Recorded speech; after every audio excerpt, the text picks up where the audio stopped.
आज के लेक्चर में हम लोग बात करेंगे conversion of potential energy into the kinetic energy.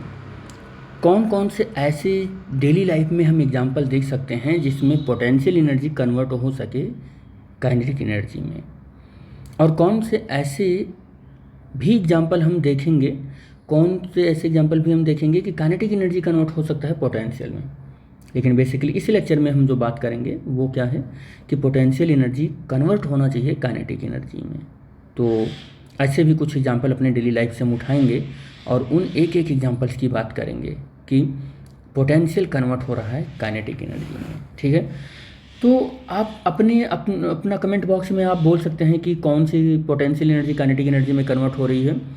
अपना व्यू भी आप दे सकते हैं, और मैं यहाँ पर एक एग्जांपल ले रहा हूँ जिसमें पोटेंशियल कन्वर्ट होता है काइनेटिक एनर्जी में। तो एग्जांपल फर्स्ट है hammering of on a nail.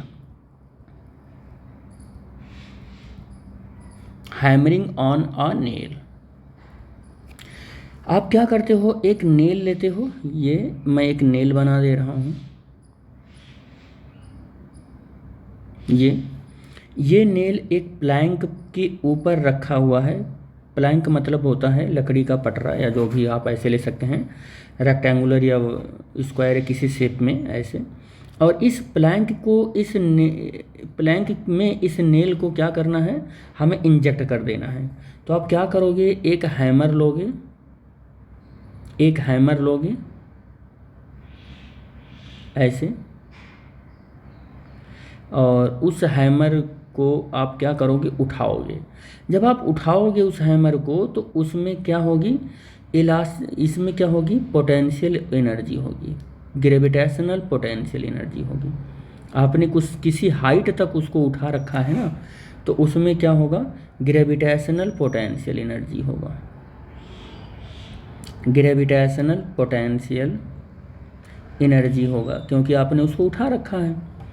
और उठाकर जैसे ही इस नेल के ऊपर आप मारोगे, इस नेल के ऊपर हैमरिंग करोगे, अब इस वुडन प्लैंक में ये नेल क्या हो जाएगा, वो इंजेक्ट हो जाएगा। क्या हुआ होगा बेसिकली कि आपकी ये जो ग्रेविटेशनल पोटेंशियल एनर्जी है, यही ग्रेविटेशनल पोटेंशियल एनर्जी इतने हाइट तक आते आते वो कन्वर्ट हो गई होगी काइनेटिक एनर्जी में। और उस काइनेटिक एनर्जी, ये वो पूरा का पूरा ग्रेविटेशनल काइनेटिक एनर्जी इस पार्ट पर ट्रांसफ़र हुआ होगा हैमर के थ्रू इस नेल को। और इस नेल को कौन से फॉर्म में ट्रांसफ़र हुआ होगा, काइनेटिक एनर्जी के फॉर्म में ट्रांसफ़र हुआ होगा। और उस काइनेटिक एनर्जी को लेने के बाद ये नेल क्या हुआ होगा, इस प्लैंक के अंदर ये इंजेक्ट हो गया होगा। ये क्या हो गया होगा, इंजेक्ट हो गया होगा, पूरा का पूरा ये इंजेक्ट हो गया होगा। तो this example is conversion of the potential energy into the kinetic energy. आप ऐसे एक एग्जांपल यहाँ पर देख रहे हैं।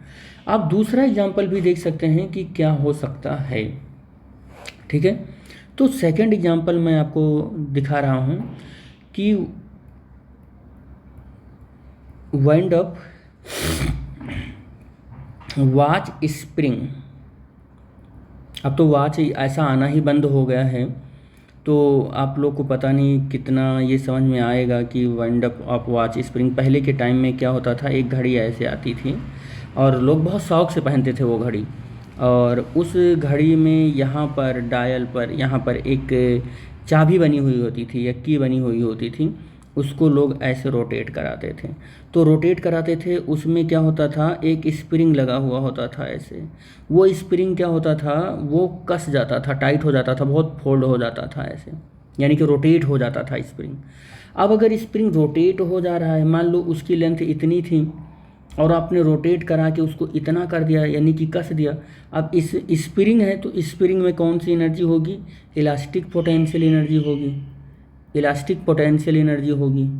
अब ये इलास्टिक पोटेंशियल एनर्जी क्या करेगा, यहाँ इस वाले एंड से तो चाबी जुड़ी हुई है, इस वाले एंड से उसके ऊपर नीडल जुड़े हुए हैं, मिनट सेकंड आर के नीडल जुड़े हुए हैं। अब ये इस तरीके से डिज़ाइन की जाती थी कि ये अगर स्प्रिंग खुलेगी, स्प्रिंग ओपन होगा, अनवाइंड अप होगा, तो वो उतनी देर में खुलेगा जब तक कि ये 24 घंटा ले ले।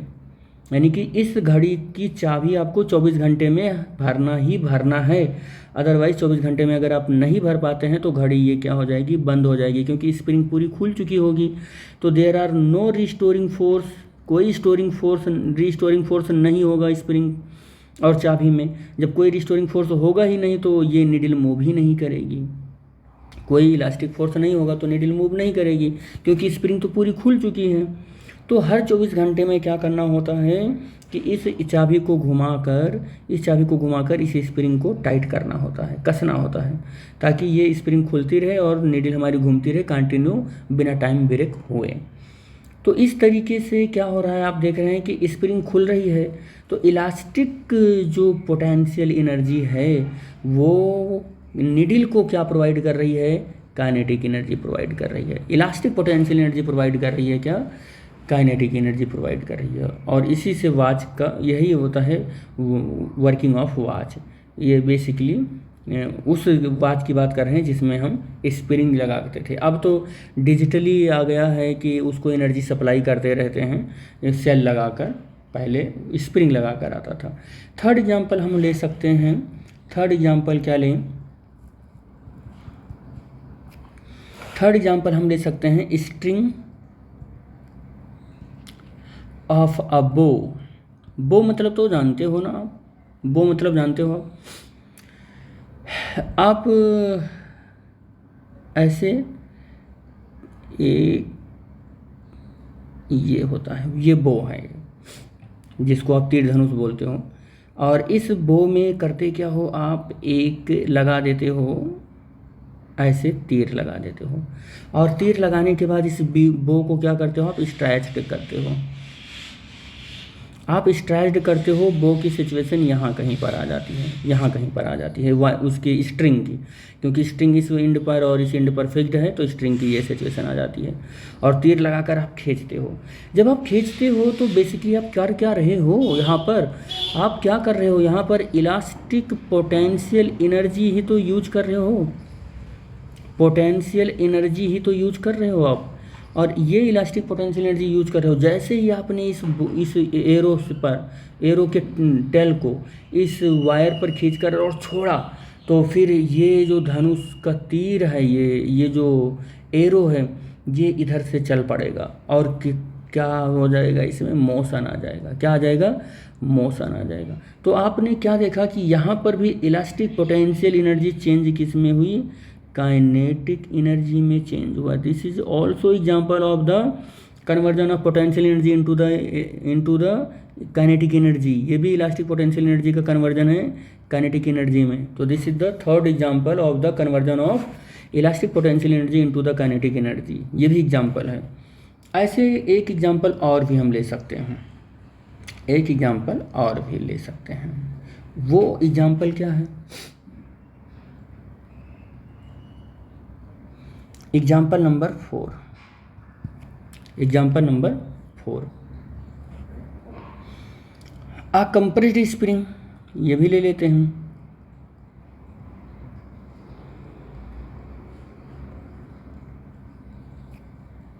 Compressed spring. अब आप क्या करो कि एक स्प्रिंग ले लो, आप इसको तो घर पर आप कर सकते हो। एक स्प्रिंग ले लो आप और ऐसे एक हॉरिजॉन्टल सरफेस पर रख दिया और स्प्रिंग को कंप्रेस कर दिया आपने। और कंप्रेस करने के बाद एक बॉल रख दो आप। क्या करो, एक बॉल रख दो आप। ये हमने क्या किया, एक बॉल रख दिया, इस स्प्रिंग के ऊपर एक बॉल रख दिया और ये कंप्रेस्ड किया है, उंगली से इसको दबाया हुआ है आपने। सपोज कर लो आप, ऐसा सपोज कर लो बस आप, ठीक है। आपने क्या किया कि इसको रिलीज कर दिया, आपने उंगली हटा लिया। जैसे ही उंगली आप हटाते हैं ये स्प्रिंग इलोंगेट हो जाएगा। और कैसे इलोंगेट हो जाएगा, कुछ इस तरीके से इलोंगेट हो जाएगा और इस डायरेक्शन में इलोंगेट होगा। और आप देखेंगे कि जो बॉल इस पर आपने रखा था, जो बॉल रखा था वो हवा में उड़ जाएगा, हवा में उड़ जाएगा। यानी कि बॉल फ्लाई करने लगेगा। तो क्यों फ्लाई कर रहा है, क्योंकि आपने इसको दबा रखा था स्प्रिंग को अपनी उंगली से। जैसे ही छोड़ा आपने, तो इसमें जब आप दबा रखे थे तो इसमें इलास्टिक पोटेंशियल एनर्जी था, इलास्टिक पोटेंशियल एनर्जी था। और जैसे ही आपने छोड़ा, ये स्प्रिंग अपनी रिस्टोरिंग फोर्स की वजह से क्या होगा, इलोंगेट होगा। इलोंगेट होगा तो इसकी इलास्टिक पोटेंशियल एनर्जी चेंज हो जाएगी काइनेटिक एनर्जी में, और वही काइनेटिक एनर्जी इस बॉल को मिलेगा, और ये बॉल क्या करेगा, उछल जाएगा, फ्लाई करने लगेगा एयर में। तो यहाँ पर भी आपने देखा कि इलास्टिक पोटेंशियल एनर्जी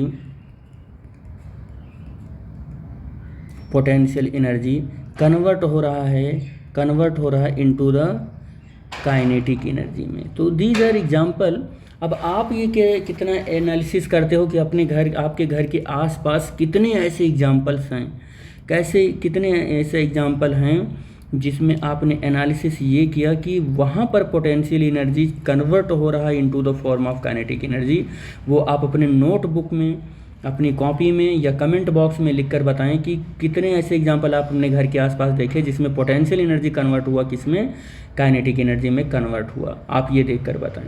बहुत सारी ऐसे एग्जाम्पल मिलेंगे आपको जिसमें पोटेंशियल एनर्जी काइनेटिक एनर्जी में कन्वर्ट हो जाता है। तो ये 5th, 6th और 7th पॉइंट आप लोग अपनी नोटबुक में लिखिएगा, नोट कॉपी में लिखिएगा, और आप कमेंट बॉक्स में भी बताएंगे कि कितना आपने ऑब्जर्व किया है। तो thanks for watching the video. Thank you बेटा।